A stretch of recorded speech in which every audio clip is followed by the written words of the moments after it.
Hello guys, स्वागत है आपका इस वीडियो में हम डिस्कस करने जा रहे हैं haloalkanes and haloarenes के 10 इम्पोर्टेंट क्वेश्चन।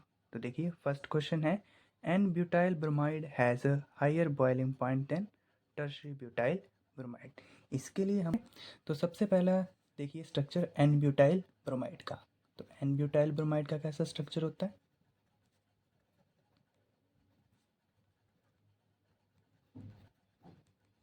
ऐसा, ठीक है। और n butyl tertiary butyl bromide का कैसा स्ट्रक्चर होता है?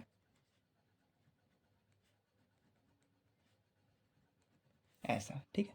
अब देखिए, हमें सबसे पहले ये देखना होता है बॉइलिंग पॉइंट के क्वेश्चन में कि सरफेस एरिया किसका ज़्यादा है। तो सरफेस एरिया देखने से ही पता चल रहा है कि ये जो चेन जो बन रही है इसका सरफेस एरिया क्या है, ज़्यादा, और इसका सरफेस एरिया क्या है, कम। वैसे देखा जाए तो ये ब्रांच्ड में आ गई है, तो जैसे ही कोई मॉलिक्यूल ब्रांच्ड में आता है तो उसका सरफेस एरिया क्या हो जाता है, कम।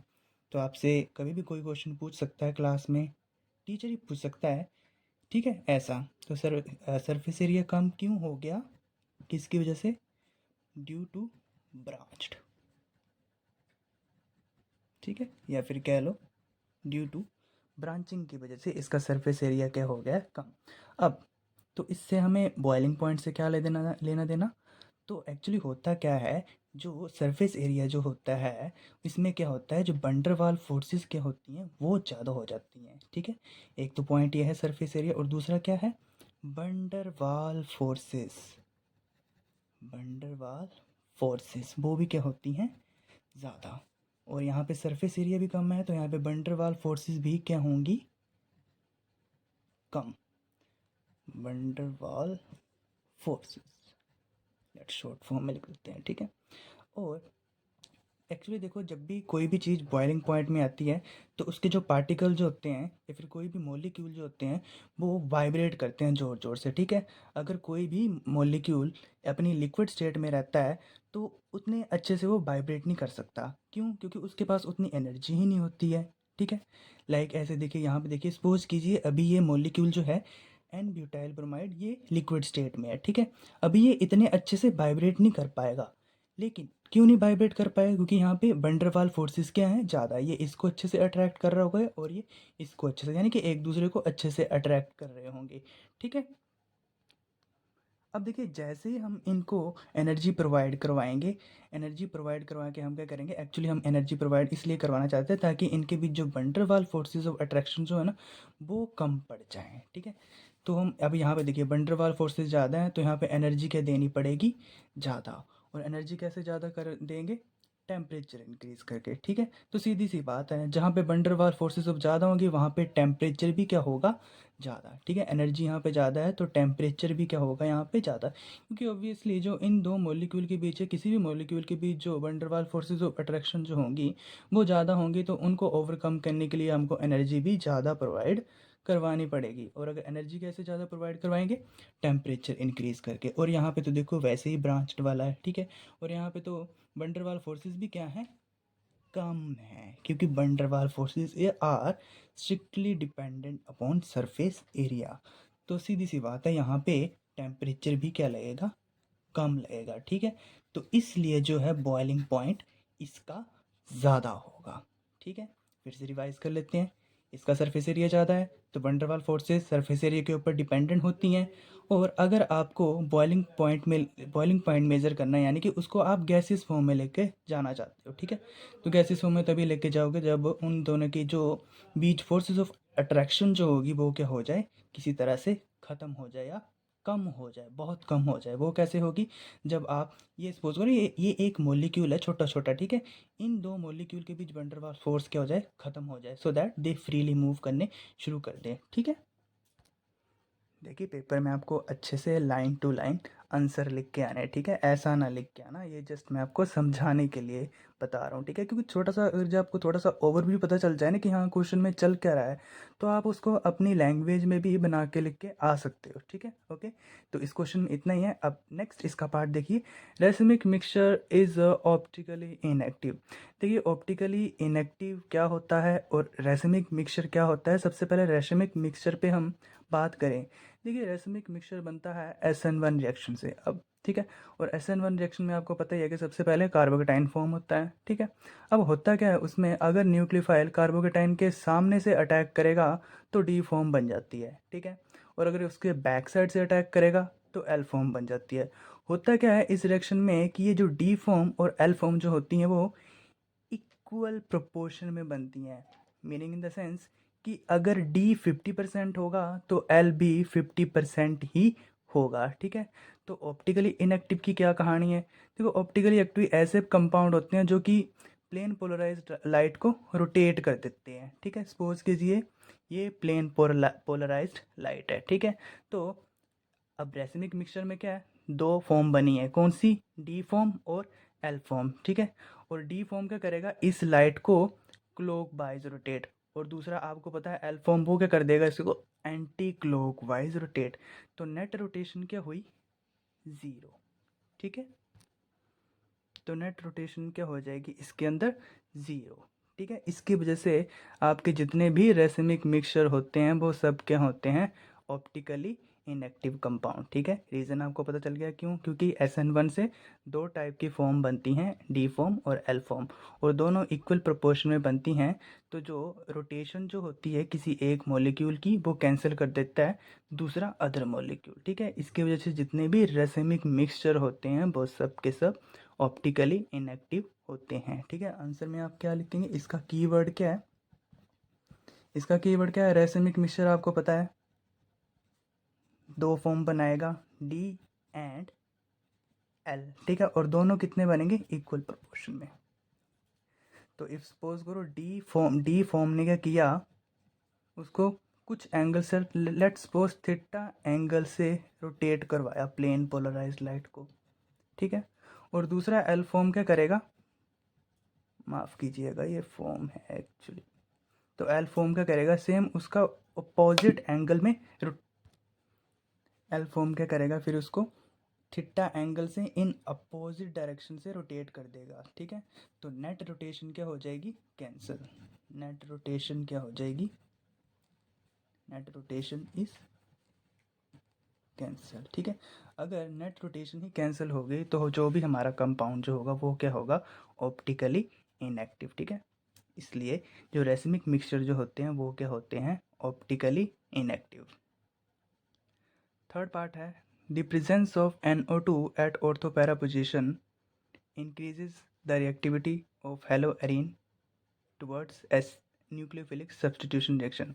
मतलब हेलो एरीन्स में जब भी कभी NO2 ग्रुप अटैच होता है तो वो हमेशा ऑर्थो और पैरा पोजिशन पर ही अटैच क्यों होता है। ठीक है, तभी उसकी रिएक्टिविटी ऑर्थो और पैरा पर ही क्यों इंक्रीज होती है। देखिए इसके लिए ये तो बहुत ही सिंपल आंसर है, जब भी कभी आपको पता हो कि किसी भी एरोमेटिक रिंग में कोई कंपाउंड रंगा हो तो रेजोनेंस के कारण,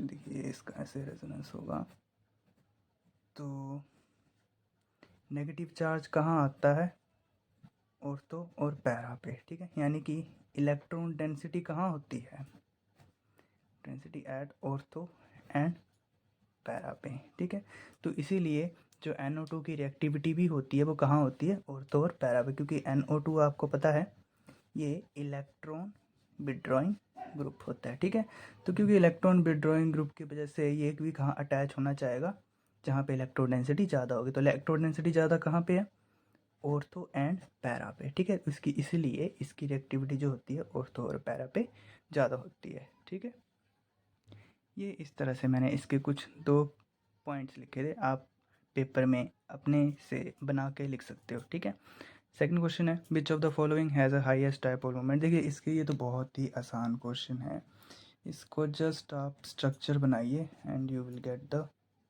आंसर। ठीक है, एंड सिमिलरली इसका भी मैं यहाँ पे बना देता हूँ। देखिए ये और इसका ऐसे बनेगा।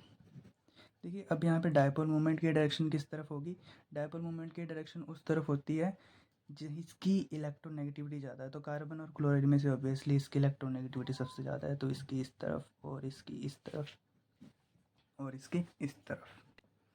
इसी तरह से कार्बन और हाइड्रोजन में तो ये इसकी तरफ होगी, और इसकी इस तरफ और इसकी इस तरफ, ये इस तरफ और ये इस तरफ। यहाँ पे देखिए CH Cl2 में ओवरऑल जो डायपोल मोमेंट किस तरफ अलाइन हो रहा है, इसकी तरफ।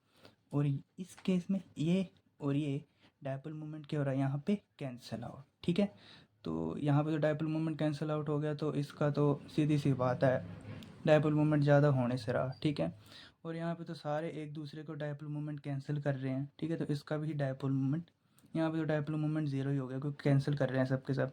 तो आंसर सिर्फ यही हुआ कि इसका डायपोल मोमेंट सबसे ज़्यादा होगा। ठीक है, ओके, आई होप इतना आपको समझ आ गया होगा। तो चलिए आगे बढ़ते हैं, थर्ड क्वेश्चन देखते हैं। Why haloarenes are not undergo nucleophilic substitution reaction. देखिए इसमें भी आपको मैं कीवर्ड्स बता देता हूँ जो कि पेपर में हाईलाइट करके आ जाना। ठीक है, तो इसमें सबसे पहला कीवर्ड क्या है, आप सबसे पहले हेलो एरीन्स का स्ट्रक्चर देखिए। ऐसा, यहाँ पे मैं क्लोरीन ले रहा हूँ, आप ब्रोमीन आयोडीन कुछ भी ले सकते हो।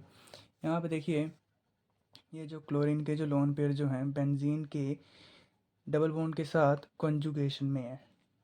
ठीक है, तो कॉन्जुगेशन में क्या होता है, देखिए यहाँ पे कॉन्जुगेशन पहचानने का मतलब alternate single double single double single. ठीक है, तो यहाँ पे क्या होता है, कॉन्जुगेशन की वजह से ये जो लोन पेयर जो हैं रेजोनेंस में पार्टिसिपेट करते हैं। ठीक है, तो होता क्या है, कार्बन एंड क्लोरीन के अंदर डबल बॉन्ड कैरेक्टर आ जाता है। ठीक है, between carbon and chlorine double bond character आ जाता है। अब आपको पता है न्यूक्लियोफिलिक सब्स्टिट्यूशन रिएक्शन करवाने के लिए आपका कार्बोकेटाइन बनना बहुत ज़रूरी है। ठीक है, इसकी वजह से तभी ही आपका न्यूक्लियोफिलिक सब्स्टिट्यूशन रिएक्शन होगा। अब यहाँ पे पार्शियल पॉजिटिव तो आने से रहा क्योंकि यहाँ पे डबल बॉन्ड कैरेक्टर आ चुका है। ठीक है, और पहली बात, डबल बॉन्ड को तोड़ना क्या होता है, बहुत मुश्किल। ठीक है, डबल बॉन्ड को आप इतनी आसानी से नहीं तोड़ सकते। ठीक है, और डबल बॉन्ड किसकी वजह से आया है, रेजोनेंस की वजह से। तो और न्यूक्लियोफिलिक सब्स्टिट्यूशन रिएक्शन के लिए कार्बोकेटाइन बनना ज़रूरी है। तो कार्बोकेटाइन बनेगा ही नहीं क्योंकि ये यहाँ पे डबल बॉन्ड है। ठीक है, इसकी वजह से यहाँ से ये पहला रीज़न है कि हेलो एरिन्स जो है वो न्यूक्लियोफिलिक सब्स्टिट्यूशन रिएक्शन नहीं शो करती। ठीक है, और दूसरा पॉइंट क्या है कि यहाँ पे देखिए जो कार्बन की जो हाइब्रिडाइजेशन जो है ना, हाइब्रिडाइजेशन वो है sp2। तो हाइब्रिडाइजेशन से क्या पड़ता है फ़र्क यह है कि यहाँ पे परसेंटेज ऑफ s जो है वो इंक्रीज़ हो गया sp3 से। sp2 में कितना, 33 पॉइंट समथिंग %। ठीक है, तो यहाँ पे s करेक्टर जितना ज़्यादा होगा कार्बोकेटाइन का बनना उतना ही ज़्यादा मुश्किल होगा। ठीक है, इसीलिए जो है यहाँ पे न्यूक्लियोफिलिक सब्स्टिट्यूशन रिएक्शन नहीं हो पाता। और दूसरी बात भी सही है, नहीं होगा क्यों, थर्ड रीज़न ये है, अगर आप देखो ना न्यूक्लियोफाइल का रिएक्शन करवा रहे हो तो यानी कि न्यूक्लियोफाइल के ऊपर नेगेटिव चार्ज है, और ये न्यूक्लियोफाइल इस नेगेटिव चार्ज के ऊपर कैसे अटैक कर सकता है, ये तो रिपल्शन क्रिएट करेगा ना। ठीक है, तो थर्ड रीज़न ये भी है, न्यूक्लियोफाइल क्या क्रिएट करेगा, रिपल्शन। किस किस के बीच, बिटवीन बेंजीन एंड न्यूक्लियोफाइल, क्योंकि यहाँ पे देखिए बेंजीन रिंग के अंदर, ठीक है, कि यहाँ पे देखिए नेगेटिव और नेगेटिव आपस में रिपल्शन क्रिएट करेंगे, तो इसकी वजह से क्या होगा, न्यूक्लियोफाइल सब्स्टिट्यूशन रिएक्शन नहीं शो हो पाएगा। ठीक है, नेक्स्ट है इसमें प्रोडक्ट लिखने। देखो जब भी किसी भी का भी रिएक्शन थायनिल क्लोराइड के साथ हो यानी कि SOCl2 के साथ हो तो एक चीज़ तो ध्यान रखिए, सल्फ़र डाइऑक्साइड तो पक्का मिलेगा। तो यहाँ से SO और यहाँ से O SO2 में चले गए, और अब ये एक H जाएगा इस Cl के साथ, तो ये HCl बन जाएगा। तो दो Cl थे, एक Cl H के साथ विधि हो गया, तो एक Cl ऑब्वियसली इसके साथ जाएगा। ठीक है, अब देखिए सेकंड, हाँ ये अच्छा क्वेश्चन है। यहाँ पे देखिए काफ़ियों को लगता है सब यहाँ तक पहुँच जाएंगे कि हाँ KBr साइड में प्रोडक्ट में मिल जाएगा, और यहाँ पे पॉजिटिव कार्बोकेटाइन बन गया और OH नेगेटिव इस कार्बोकेटाइन के ऊपर अटैक कर देगा, बट ऐसा कुछ भी नहीं होने वाला है। ठीक है, क्योंकि यहाँ पे OH जो है आपका बल्कियर है, किसी बल्कि क्या कह लो, इस ग्रुप के साथ, ग्रुप नहीं कहना चाहिए एक्चुअली, बल्कि मेटल जिसका साइज़ बड़ा है उसके साथ अटैच है, ठीक है। तो इसकी वजह से क्या होगा, ये कार्बो के ऊपर ना अटैक करके ये अटैक करेगा किसी हाइड्रोजन के ऊपर, ठीक है। ये नेगेटिव चार्ज क्या करेगा, यहाँ पे इस एच के ऊपर अटैक करेगा। ये वैसे मैंने समझाने को लिख दिया है, पर पेपर में आप मत ऐसा करके आना, पेपर में डायरेक्ट आप प्रोडक्ट लिख के आना, अभी सिर्फ समझ लो, ठीक है। तो OH नेगेटिव क्या करेगा, इस हाइड्रोजन के ऊपर अटैक, और ये हाइड्रोजन को क्या बोलेगा, तू अपने इलेक्ट्रॉन इसको दे दे, तो ये दे देगा अपने इलेक्ट्रॉन इस कार्बन को, ठीक है। तो होगा क्या, कार्बन के ऊपर दो अलग से एक्स्ट्रा इलेक्ट्रॉन आ जाएंगे, और वो अलग से दो एक्स्ट्रा इलेक्ट्रॉन यहाँ पे बॉन्डिंग में पार्टिसिपेट करेंगे, ठीक है। तो ओवरऑल प्रोडक्ट क्या बन जाएगा, कुछ ऐसा, ठीक है। ये डबल बॉन्ड क्यों आया, क्योंकि ये जहाँ पे कार्बन का एक इलेक्ट्रॉन, हाइड्रोजन का एक इलेक्ट्रॉन, ये क्या आ गए यहाँ पे शिफ्ट हो गए कार्बन ने, तो कार्बन ने क्या किया, क्यों ना अपना ऑक्टेट, इसका भी ऑक्टेट और इसका भी ऑक्टेट कंप्लीट कर लिया जाए, ठीक है। तो यहाँ पे ये प्रोडक्ट बनेगा। ये देखिए एंटी मार्कोनिक रूल से होगा, क्योंकि परऑक्साइड की वजह से एंटी मार्कोनिक रूल लगेगा। वो क्या बोलता है, नेगेटिव पार्ट कहाँ जाएगा, जहाँ पे large number of hydrogen atom हो, ठीक है। तो ये तो बहुत ही आसान आंसर था। और पॉजिटिव वाला कहाँ जाएगा, जहाँ पे लेस हो, तो लेस यहीं पे है।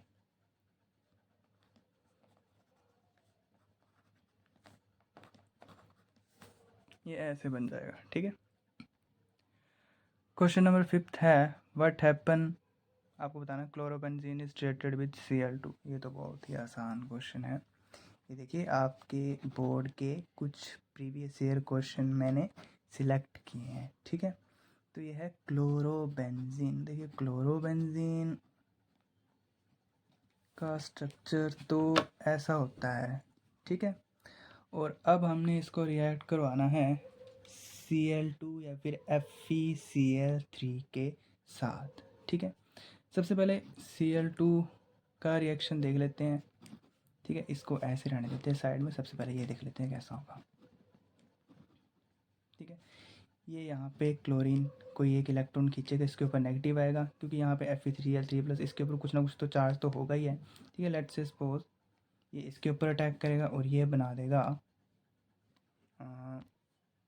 ऐसा FeCl4 प्लस Cl नेगेटिव।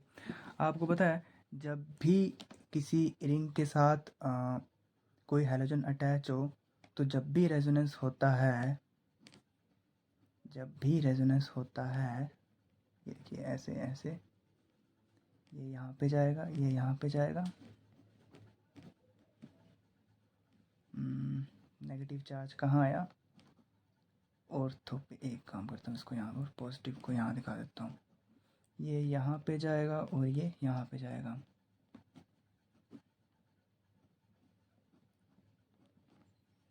यहाँ पे नेगेटिव और यहाँ पे ये पॉजिटिव। आपको क्या दिख रहा है यहाँ से कि नेगेटिव चार्ज एक तो ऑर्थो पे आ रहा है और एक पैरा पे आ रहा है, ठीक है। तो ये यहाँ पे एक्चुअली माफ़ कीजिएगा, ये Cl प्लस होगा। तो ये क्या है, यहाँ पे एज अ इलेक्ट्रोफाइल की तरह बिहेव करेगा। अब ये ना समझना कि FeCl4 न्यूक्लियोफाइल की तरह बिहेव करेगा, अरे ये तो रिएक्शन हो ही नहीं पाएगा, न्यूक्लियोफिलिक सब्स्टिट्यूशन रिएक्शन पीछे तो समझाया, ठीक है। तो यहाँ पे Cl पॉजिटिव कहाँ जाके अटैक करेगा, या तो इस पे अटैक कर सकता है या तो यहाँ पे, यानी कि या तो ऑर्थो पे अटैक कर सकता है या तो पैरा पे अटैक कर सकता है। लेकिन फिर भी मैं आपको एक बात कहूँगा कि जो मेन प्रोडक्ट जो होगा ना, वो मेन प्रोडक्ट जो होगा वो इसको छोड़िए, यहाँ कहीं बना देता हूँ मैं, यहाँ कहीं, ठीक है। मेरे पास जगह नहीं थी तो मैंने इसको यहाँ पे बना दिया, ठीक है। लेकिन मेन प्रोडक्ट जो होगा वो क्या होगा, यही होगा। क्यों, क्योंकि यहाँ पे देखो क्लोरीन यहाँ पे और दूसरा क्लोरीन यहाँ पे, तो अगर क्लोरीन यहाँ पे अटैच होता तो यहाँ पे रिपल्शन क्रिएट करता, ठीक है। तो यहाँ पे नॉन स्टेरिक हिंड्रेंस की वजह से ये पैरा प्रोडक्ट ज़्यादा बनेगा, ठीक है। तो जब भी कभी आप क्लोरोबेंजीन का रिएक्शन Cl2 या फिर FeCl3 के साथ करवाते हो तो 1,4 डाइक्लोरोबेंजीन बन जाता है। इसको मैं अच्छे से लिख के दिखा देता हूँ अगले पेज पे। तो देखिए इसकी रिएक्शन होगी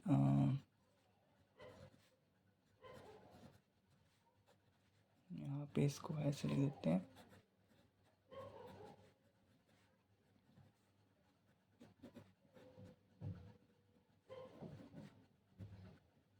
माफ़ कीजिए सॉरी Cl है, मेजर यही प्रोडक्ट होगा। ठीक है, रीज़न आपको पता चल चुका है। इसी का सेकंड पार्ट है कि इथाइल क्लोराइड को जब रिएक्ट करवाएंगे AgNO2 के साथ तो इसकी हमको केमिकल इक्वेशन भी लिखनी है, तो वो मैं केमिकल इक्वेशन उधर लिख देता हूँ। तो इसका आंसर है इथाइल क्लोराइड। ये रहा आपका इथाइल क्लोराइड और इसको मैं रिएक्ट करवाऊँगा AgNO2 के साथ। AgCl तो वाइट कलर के प्रेसिपिटेट बना देगा, तो ये बन जाएगा NO2 प्लस AgCl। ठीक है, थर्ड पार्ट था two bromopentane is treated with alcoholic KOH। Two bromopentane इसका स्ट्रक्चर, सॉरी पहले पेंटेन पूरे कार्बन कर लें और यहाँ पे 2-ब्रोमोपेंटेन,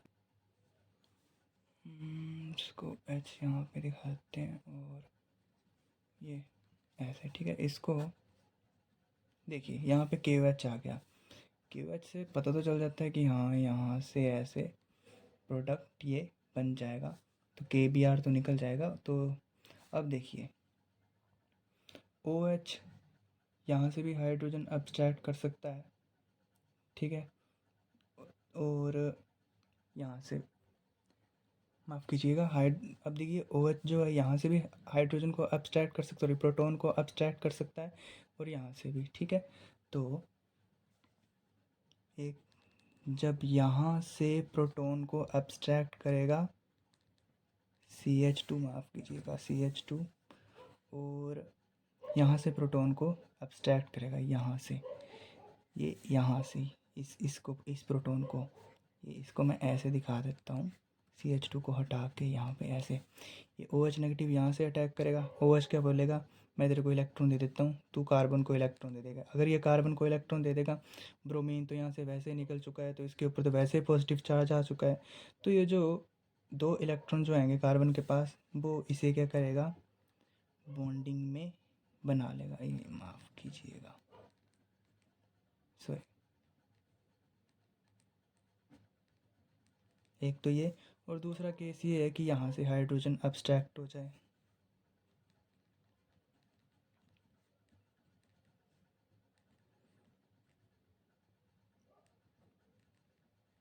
लेकिन सबसे ज़्यादा प्रेफर्ड ये प्रोडक्ट होगा अकॉर्डिंग टू द सेफ्ट रूल।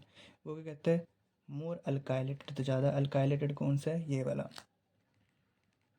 तो ये मेजर होगा, ये माइनर होगा। 6th क्वेश्चन है, an alkyl halide A of molecular formula C6H3Cl on treatment with alcoholic KOH gives two isomeric alkenes B and C of molecular formula, ये given है। Both alkenes on hydrogenation give 2,3-dimethyl butane, write the structure of ABC। ऐसे questions को solve करने के लिए देखिए question के साथ साथ चलते हैं। यहाँ पे हम A को लिख लेते हैं। ठीक है, A का मोलिकुलर फॉर्मूला है C6H13Cl। ठीक है, यहाँ पे मैं ऊपर स्ट्रक्चर लिखूँगा, फ़िलहाल रफली मैं इसको बना लेता हूँ। ठीक है, और इसको मैंने KOH के साथ रिएक्ट किया। देखिए जहाँ जहाँ KOH आ रहा है मतलब एल्कीन तो बनेगा ही बनेगा। ठीक है, देखिए तो यहाँ पे लिख लेते हैं अलग से हम प्रोडक्ट B और C, जिनका मोलिकुलर फॉर्मूला है C6H12। ओके, और यहाँ पे हम साइड में लिख लेते हैं दूसरा C6H12। देखो इतना ध्यान लीजिए कि B और C जो हैं वो क्या हैं, एल्कीन्स। ठीक है, और इसको जब हमने हाइड्रोजनेशन यानी कि H2 के साथ रिएक्शन, तो दोनों ही B और C का दोनों जब H2 के साथ रिएक्शन कराया यानी कि हाइड्रोजन करवाया, तो हम क्या प्रोडक्ट मिला, C। वो क्या है, 2,3-डाइमिथाइल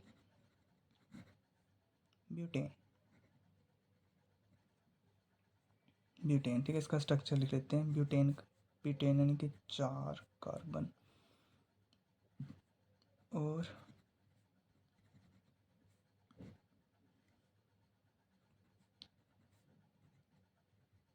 ठीक है, ठीक है। अब देखिए, हमको ये रिज़ल्ट पता चल गया। अब हम क्या करेंगे, इस प्रोडक्ट से वापिस जाएंगे पीछे की तरफ, ठीक है। कोशिश करते हैं। ये हमको कैसे मिला, हाइड्रोजनेशन। अगर हम इसका रिवर्स देखें तो इसके पीछे क्या होगा, कहीं दो हाइड्रोजन एलिमिनेटेड होंगे। सपोज करो वो दो हाइड्रोजन, एक हाइड्रोजन यहाँ से एलिमिनेट हुआ होगा और एक हाइड्रोजन यहाँ से एलिमिनेट हुआ होगा, ठीक है। तो इसको हम लिख देते हैं ऐसे।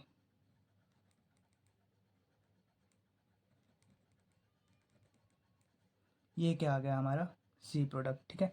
एक तो तरीका है ये है, और दूसरा तरीका क्या है कि एक हाइड्रोजन यहाँ यहाँ से एलिमिनेट हो और एक यहाँ से एलिमिनेट हो, ठीक है।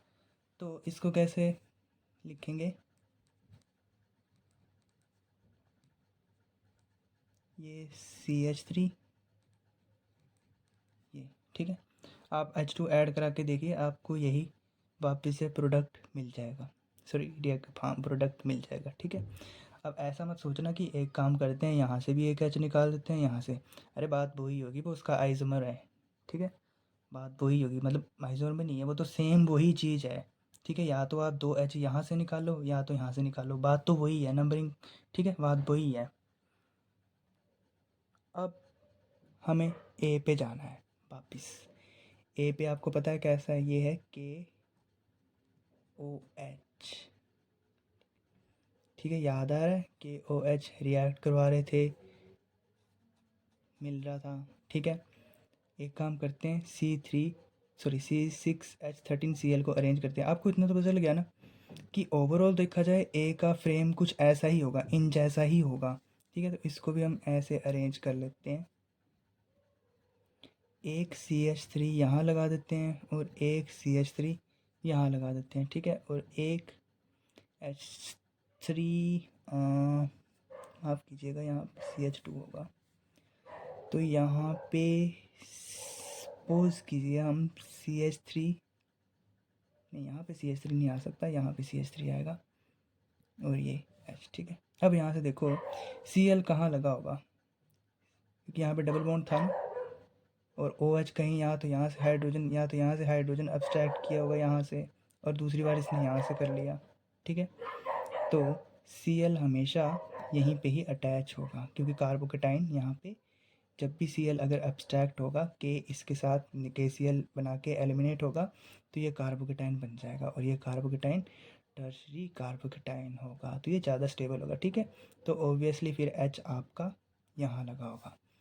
बात समझ आई आपको, Cl यहाँ पे क्यों लगा, क्योंकि अगर यहाँ से Cl एलिमिनेट होता तो यहाँ पे पॉजिटिव, और ये कौन सा बनता, टर्शरी कार्बोकेटाइन, और टर्शरी कार्बोकेटाइन ज़्यादा स्टेबल होता है secondary, primary and then methyl group से, ठीक है। तो स्ट्रक्चर लिख लेते हैं, बोला क्या था, ए क्या है, ए तो हमको पता चल गया,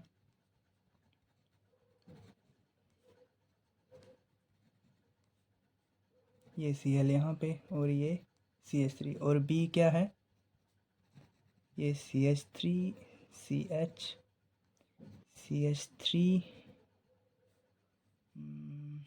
ये ऐसे यहाँ पे, और C क्या है,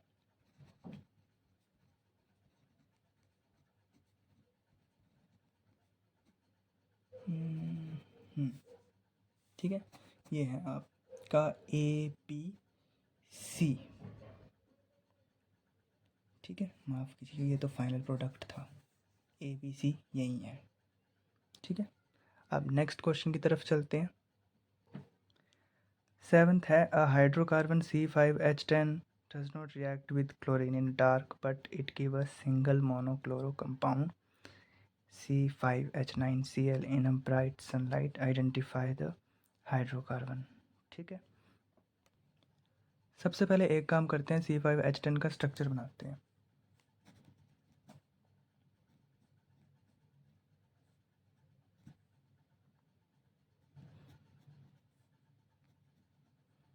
छः हाइड्रोजन यहाँ पे, तो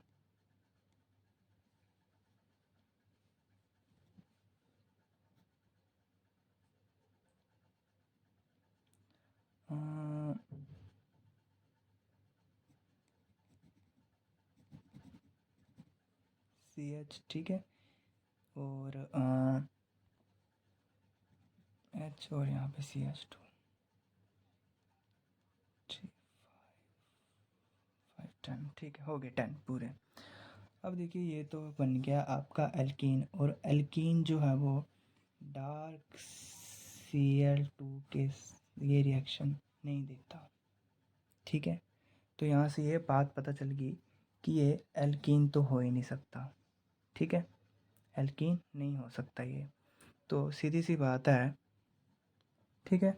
तो फिर यानी कि एल्कीन नहीं हो सकता, तो चेन में तो किसी भी कोई तरीका नहीं है इसको एल्केन सिंगल सिंगल बॉन्ड बनाने का, तो ऑब्वियसली फिर ये ऐसा ही होगा, ठीक है।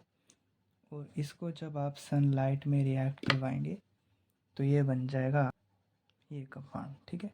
तो इसका रिएक्शन होगा ऐसे।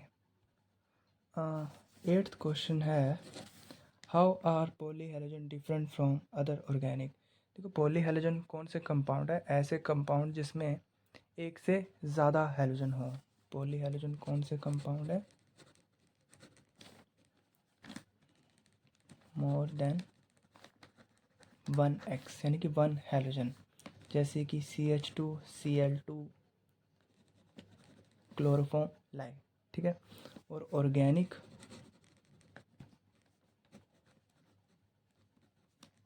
ऐसा, ठीक है, क्लोरोबेंजीन।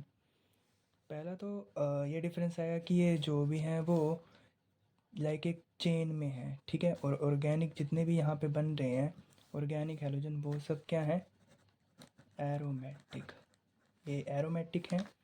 और पॉली हेलोजन कौन से हैं, चेन में है, ठीक है। और दूसरा क्या है, इन सब की हाइब्रिडाइजेशन sp3 है, और यहाँ पे इसकी हाइब्रिडाइजेशन एरोमेटिक में यहाँ पे देखिए क्या है, sp2, ठीक है। तो मेरे ख्याल से इतने दो डिफरेंस काफ़ी हैं 2 नंबर में, कि आप इसको अच्छे से एक्सप्लेन करके आइएगा बोर्ड में, ठीक है। 9th question, aniline to chlorobenzene. ये तो बहुत ही आसान क्वेश्चन है। एनिलीन का स्ट्रक्चर ऐसे, इसको क्लोरोबेंजीन में कन्वर्ट करने के लिए सबसे पहले आप इसको डायज़ोनियम सॉल्ट में कन्वर्ट करिए, और डायज़ोनियम सॉल्ट आपको पता है कैसे कन्वर्ट करते हैं, ठीक है। सोडियम नाइट्रेट, इसको NaNO2 और NaHCl के साथ रिएक्ट करवाइए, और ये कन्वर्ट हो जाएगा आपका डायज़ोनियम सॉल्ट में, ठीक है। फिर आप इसको रिएक्ट करवाइए Cu2